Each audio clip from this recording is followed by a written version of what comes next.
Hello, everybody! This is Chan Sterling, and I am here for Dungeons and Deviants, the Fractured Star, presented by Cosplay Deviants.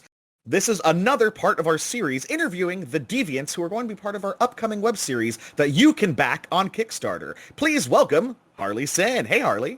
Hi! How are you doing today? I'm good! I saw some movies. I ate a spicy chicken sandwich, so I feel like I'm doing all right. Today's a good day. Good times, good times. So you were here because you're going to be one of the characters playing in the Fractured Star, our upcoming D&D live play web series.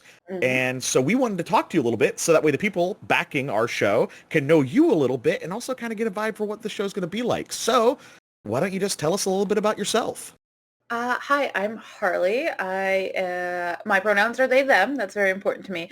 And oh God, I'm kind of a overall nerd. I really like Star Wars. Harlee Syn is obviously a play on Harley Quinn. I used to be really into Overwatch, not so much anymore. Yeah. And Spawn is one of my favorite series, so I have a bunch of Violator figures and stuff.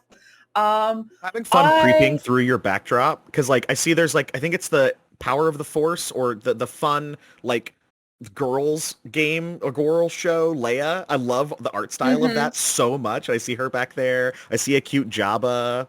Is that the giant weird bendy Violator on the bottom from like the early 2000s? Yeah, it's fully movable. I love it. I also have a clown Violator. I actually really want to shoot a Violator photo set for the website and eat maggot pizza, but I'm pretty sure it's going to be auto-denied, but I might try it anyway.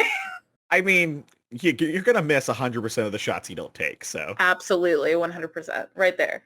I sci-fi is my really big thing, and I also really enjoy horror.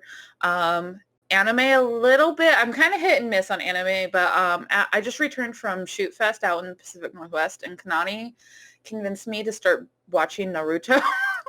I'm years and years behind, but I did it, and I've been binge watching, and I made it to season 3 in like less than 2 weeks.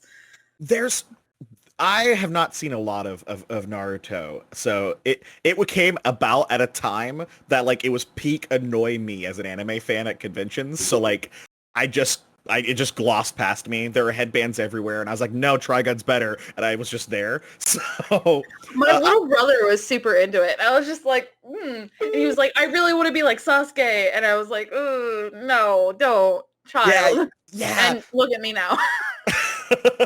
But there's something that I love. Like, I wish someone had said all RPGs should be like Naruto. Because anytime something, like, there's a battle, you're in the middle of a battle, I want to play a game where we roll initiative, someone goes to strike an enemy, and then we take 30 minutes to talk about where the sword came from. Absolutely. And, like, really get to know everyone's backstory, but only when it's important. Like, we're not going to talk about who anyone is until the second it makes a difference in a fight. Absolutely. That's like 95% of the series right there. Yeah. So that's I want to do that.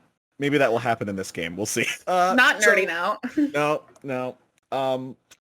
Tell me a little bit about your history with tabletop RPGs. I know a lot of our folks have different, backstories and kind of their own take on it. So what brings you to this table?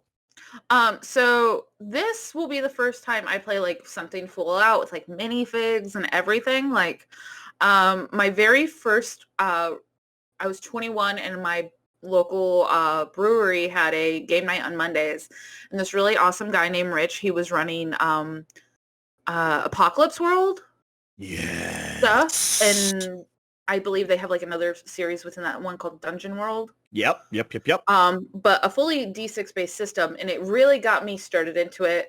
And then after we finished that first, my very first character was a Drider.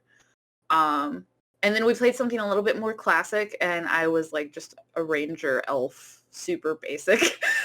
And later on we did like a Firefly campaign.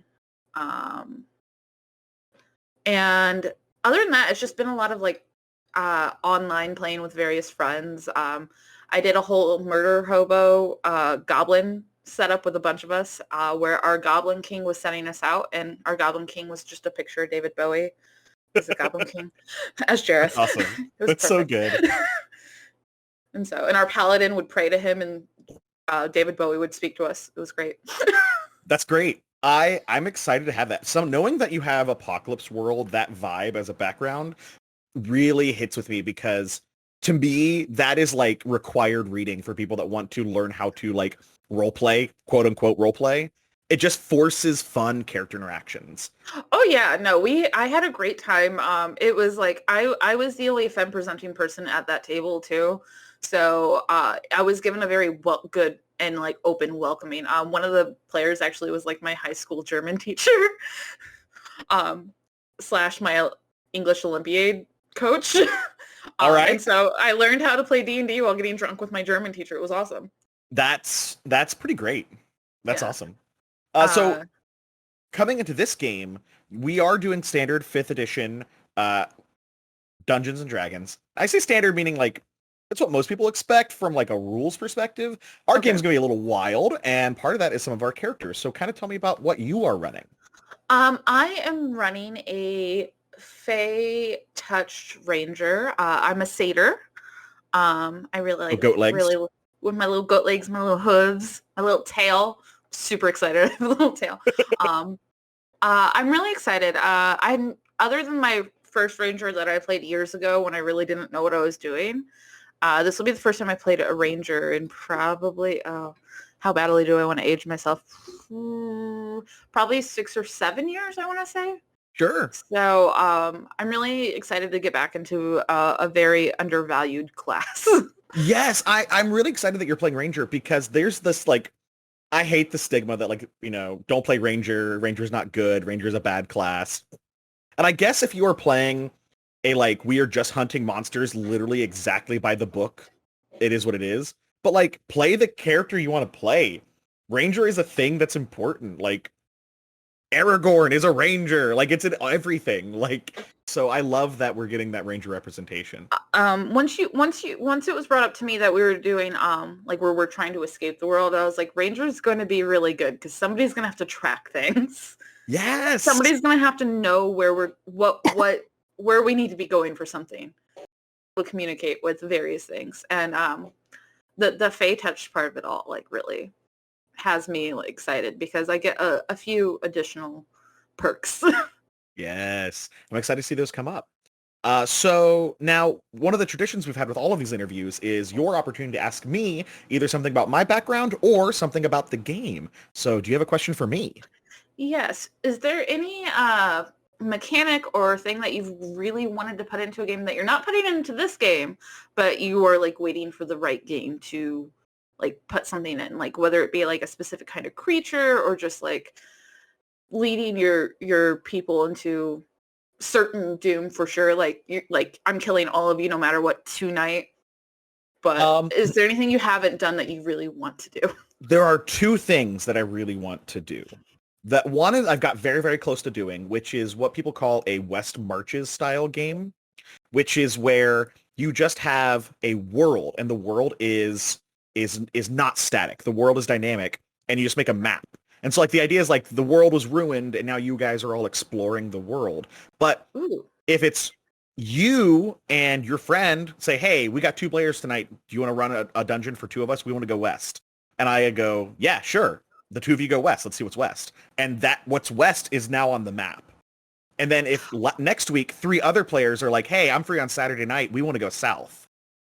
We, as a team, start building out this world. And there could be 10 players, but it's who's available at night. So you're just doing a series of one-shots going out and exploring and building this world and making it more realistic. And then the players can kind of like, maybe they don't like each other. Maybe there's a group of players that are like, nah, man, we think they messed up that dungeon. We're going in after them and getting what they couldn't finish. I like that. If you ever decide to run that online, let me know. Yeah, maybe I should run that for Deviants and just like whoever's available on like they will do one Saturday a month and then whoever's available we go. Oh, that would be hilarious. You get a lot of random twists and turns. Yes. The other thing that is a very rude thing to do, but I really want to run. Everyone plays their characters, and we go on the very first adventure, and every single player gets murked in the first session. Like every player character destroyed by a villain. And this is the cold open for the rest of the game. Now you have to make characters that have to live in the world that the heroes got destroyed. And You sound like you like to make people cry. Should I be scared? I did show the design document to our leader, and he did say, wow, that's fucked up.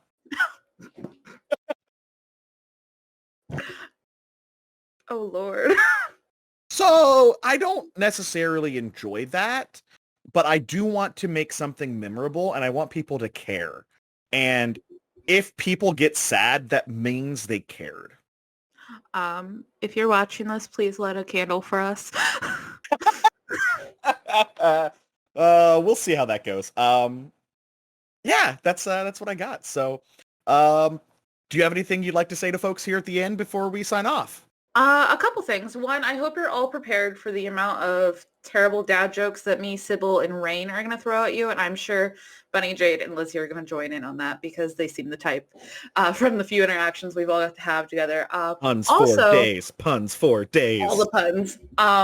And also, you should like, subscribe, follow us on all of our social media, and check out the Kickstarter. We fully funded today. So this recording, yes. Yeah. As of the day of this recording, we hit full funding. So why don't you come on, join us, check out the stretch goals and the awesome rewards. I can't talk. I'm sorry. We are on the path to 2 more episodes. And one part of me is, awesome, 2 more episodes. The other part of me is, then I got to like figure out what to do for 2 more episodes. That's when you start killing us. Or just really let you guys go where you want to go, and we'll see how it handles. You know, I'm pretty sure you said it's put us on a horse and slap the ass of the horse and see where we go. 1000%. That is my favorite way to run a game. So if we can have a whole session of just that, I would love it. Also, I'm super excited to see you in like a week and a half. Gen Con! Yeah, Gen Con! We'll be there. Minifigs will be there. Yes. I've seen the preview photos.